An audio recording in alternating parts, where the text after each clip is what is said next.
Okay, this is take 4 of my Air Force experience. I was down at my college and I was registering for my sophomore year and I'm 19.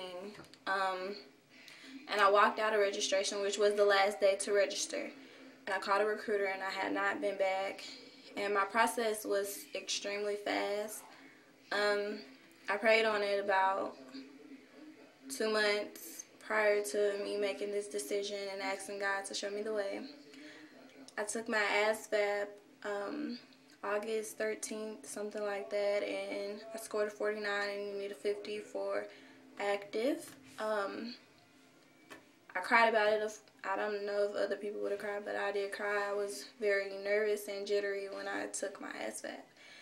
And 2 days after the fact, my recruiter told me that his boss had told him to go ahead and process me. October 30th or 31st, I went down to the hotel to go to MIPS the next day, which was September 1st, and that's the day that I swore in.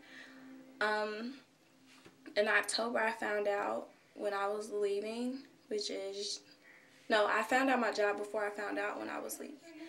And my job was diet therapy. Well, it is diet therapy. And a week after at my DEP meeting, which is delayed entry program, and basically you and other people who are delayed from BMT until it's time for you to leave, you go and you meet with your recruiter and you go talk or whatever. And I found out when I was leaving, and when I found out I was leaving, I actually had left the hospital for my mom's doctor appointment because we found out she had tumors, and I was late to the DEP meeting. And my recruiter was like, "Hey, did you forget?" And I'm like, "No, sir, I'm on my way right now. I was down the street." And I told him the situation, and he was like, "You know, if you need to be with your mom, you can come tomorrow." And I was down the street, so I just went ahead.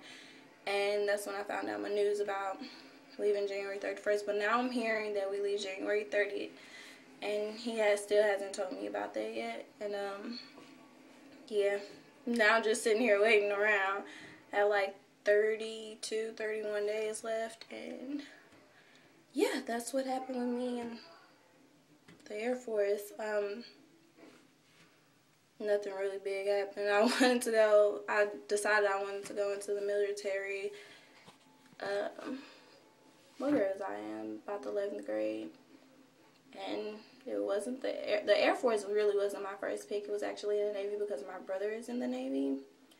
But he told me that the Air Force would be more suitable for me, so look at me.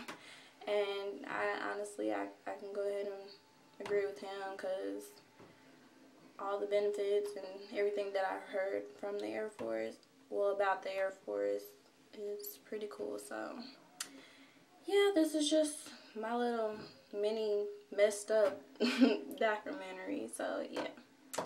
But anyways, if you have any questions, I'm here to answer them.